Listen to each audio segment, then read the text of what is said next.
Jadi berita bohong ini menjelaskan bahwa perkara tersebut adalah fitnah, bahwa perkara tersebut adalah perkara yang dipaksakan untuk dinaikkan perkaranya.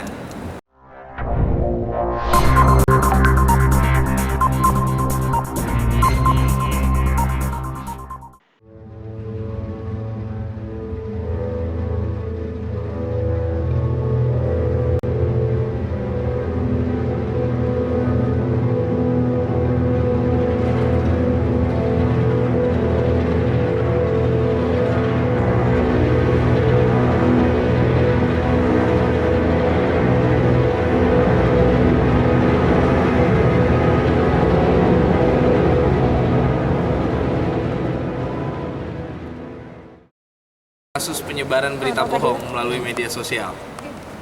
Yang pertama, laporan polisi yang kami gunakan adalah laporan polisi nomor 248 7 Romawi Aceh tanggal 14 Juli 2019. Tersangka yang kami amankan 3 orang, yaitu tersangka IM. Tersangka yang kami amankan 3 orang, yaitu tersangka HS, yaitu adalah tersangka yang mengupload berita bohong tersebut ke dalam Facebook. Lalu tersangka yang kedua adalah tersangka IM. Tersangka IM ini adalah orang yang memposting berita tersebut ke dalam grup WhatsApp, di mana tersangka HS mengambilnya sebelum mengupload kepada Facebook. Lalu yang ketiga adalah tersangka NA. Tersangka NA ini juga adalah orang yang memposting ke dalam grup WhatsApp sebelum tersangka IM ini memindahkan dari grup WhatsApp sebelumnya ke grup WhatsApp baru dan akhirnya diposting oleh tersangka HS. Barang bukti yang kami amankan ada 3, yaitu yang pertama 1 unit handphone merek Xiaomi Redmi, 1 unit handphone merek Xiaomi Redmi 4A, yang tadi 4X, dan yang ketiga 1 unit HP merek Samsung Galaxy 7, dan beberapa hasil screenshot aplikasi WhatsApp dan Facebook. Kasus penyebaran berita bohong melalui media sosial. Yang pertama, laporan polisi yang kami gunakan adalah laporan polisi nomor 248 7 Romawi Aceh tanggal 14 Juli 2019. Tersangka yang kami amankan 3 orang, yaitu tersangka IM. Tersangka yang kami amankan 3 orang, yaitu tersangka HS, yaitu adalah tersangka yang mengupload berita bohong tersebut ke dalam Facebook. Lalu tersangka yang kedua adalah tersangka IM.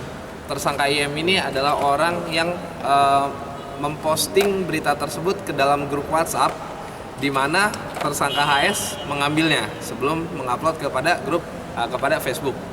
Lalu yang ketiga adalah tersangka NA. Tersangka NA ini juga adalah orang yang memposting ke dalam grup WhatsApp sebelum tersangka IM ini memindahkan dari grup WhatsApp sebelumnya ke grup WhatsApp baru dan akhirnya diposting oleh tersangka HS. Barang bukti yang kami amankan ada 3, yaitu yang pertama 1 unit handphone merek Xiaomi Redmi. Nah, akhirnya karena ini sudah menimbulkan kegaduhan dan sudah menimbulkan pendapat masyarakat yang berbeda-beda, akhirnya kami amankan pada tersangka tersebut. Lalu selanjutnya misi kami adalah melakukan pengejaran dan penangkapan terhadap pembuat berita bohong tersebut. Jadi sudah ada pelaku yang sudah kami jadikan sasaran, yang kemungkinan dia adalah pembuat berita bohong tersebut, itu yang akan kami kejar selanjutnya. Berapa orang Pak tersangka yang akan atau calon tersangka yang sedang dikejar? Kemungkinan 3 orang. Kemungkinan 3 orang lagi terkait dengan perkara ini yang akan kami kejar. Ini 3 orang ini? 3 orang ini sebagai apa nih? 3 orang ini yang pertama adalah HS. HS itu adalah orang yang mengupload berita ini ke Facebook. Ya, yang kedua adalah IM. IM ini adalah orang yang memposting berita ini dari satu grup WhatsApp ke grup WhatsApp lainnya, di mana dia dan HS satu grup, sehingga HS memposting grup ini ke Facebook. Dan yang ketiga adalah tersangka NA yang juga sama, dia memposting satu grup berita tersebut dari satu grup WhatsApp ke grup lainnya, di mana grup lainnya itu ada IM. Jadi modelnya kan berantai tuh. Ini posting sini, ini posting sini, akhirnya dimunculkanlah di Facebook. Berarti ada 6 Bang ya? Apa tujuan mereka nih Kak? Ada, ya kemungkinan ada 6 orang. Mereka iseng atau apa tujuannya? Kalau menurut pemeriksaan kami, kalau untuk HS, dia karena menurut dia banyak orang yang bertanya kepada dia, terus kayak dia mengakui bahwa dia tahu tentang perkara tersebut, akhirnya dia memposting kepada grup Facebook. Sedangkan untuk tersangka IM sendiri, dia mengakui bahwa dia hanya memposting grup itu untuk meminta tanggapan atau untuk menanyakan kepada grup satunya apakah berita ini benar atau bohong. Makanya dia posting lah kepada grup ini. Hanya masalahnya grup yang dia posting ini kan grup berjumlah 105 orang. Jadi dalam hal penyebaran berita bohong, dia sudah melakukan penyebaran berita bohong sehingga berita ini muncul di media sosial. Pasal yang digunakan? Pasal yang kami terapkan adalah pasal 15, junto pasal 14 ayat 1 dan 2 tentang peraturan hukum pidana, subsidiar pasal 45A ayat 2 Undang-Undang RI nomor 11 tahun 2008 sebagaimana telah diubah dengan Undang-Undang RI nomor 19 tahun 2016 tentang informasi dan transaksi elektronik. Tersangka sebelumnya gimana, Pak? Hah?